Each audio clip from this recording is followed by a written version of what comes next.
Hi అండి, అందరికీ నమస్తే. Welcome back to our channel.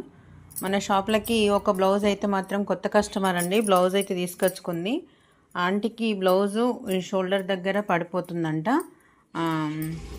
వేరే ఒక ఆంటీ దగ్గరికి వెళ్ళినప్పుడు నా దగ్గరికి వచ్చే రెగ్యులర్ కస్టమర్ ఆంటీ తన బ్లౌజులు తనే హెమ్మింగ్ చేసుకుంటూ ఓన్లీ స్టిచ్చింగ్ చేసి మట్టుకి ఇరా అని చెప్పానంటే ఆ ఆంటీ హెమ్మింగ్ చేసుకుంటప్పుడు ఈ ఆంటీ వెళ్ళిందంట. బ్లౌజు ఫినిషింగ్ నీట్గా ఉంది, నాకు నచ్చిందిరా, నీ స్టిచ్చింగ్ బాగుంది, ఫినిషింగ్ నీట్గా వచ్చింది నాన్న అని చెప్పాను. ఈ బ్లౌజ్ అయితే రెండు బ్లౌజులు అయితే తీసుకొచ్చిరండి. ఈ బ్లౌజ్ ఒకటి, ఈ బ్లౌజ్ ఒకటి, రెండు బ్లౌజులు అయితే తీసుకొచ్చి ఇచ్చిండ్రు.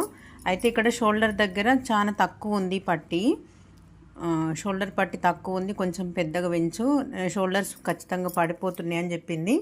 అయితే తనకు నేను స్టిచ్చింగ్ చేసిన దాంట్లో ఏం నచ్చిందని అంటే ఇక్కడ షేప్ బెల్ట్ ఒకటి లోడింగ్ వేసే పద్ధతి తనకు నచ్చిందంట అండి.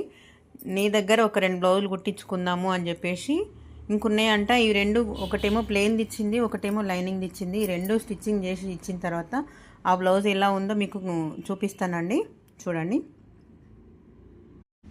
ఈ బ్లౌజ్ మెజర్మెంట్తో రెండు బ్లౌజులు కుట్టమని చెప్పిండని అన్నాను కదా, చూడండి. రెండు బ్లౌజులు అయితే స్టిచ్ చేసినానండి.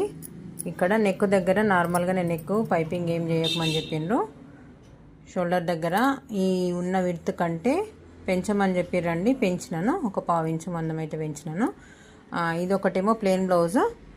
షేప్ బెల్ట్ తనకి బాగా నచ్చిందంట లోడింగ్ వేయడము, అలానే వేసినానండి. చూడండి, కుట్టు ఎక్కడ కూడా కనిపించకుండా లోడింగ్ పైపింగ్ అయితే వేసినాను. రెండు బ్లౌజులకు కూడా సేమ్ అట్లే వేసినానండి. అయితే చూడండి, లోడింగ్ పైపింగ్ తనకు బాగా నచ్చి నా స్టిచ్చింగ్ నచ్చిందంట, ఫినిషింగ్ కూడా నీట్గా ఉందని చెప్పేసి తీసుకొచ్చిందండి. రెండు బ్లౌజులు అయితే కంప్లీట్గా ఫినిష్ చేసినానండి. రెండిట్లలో మీకు ఏ బ్లౌజ్ నచ్చిందో చెప్పండి. నేను స్టిచ్చింగ్ చేసింది ఫినిషింగ్ నీట్గా ఉందా లేదా నాకు ఖచ్చితంగా కామెంట్ బాక్స్లో కామెంట్ చేయండి ఫ్రెండ్స్. ఆంటీకి అయితే నచ్చినట్టే కుట్టినానని అనుకుంటున్నానండి. ఓకే అండి, థ్యాంక్ యూ మరి.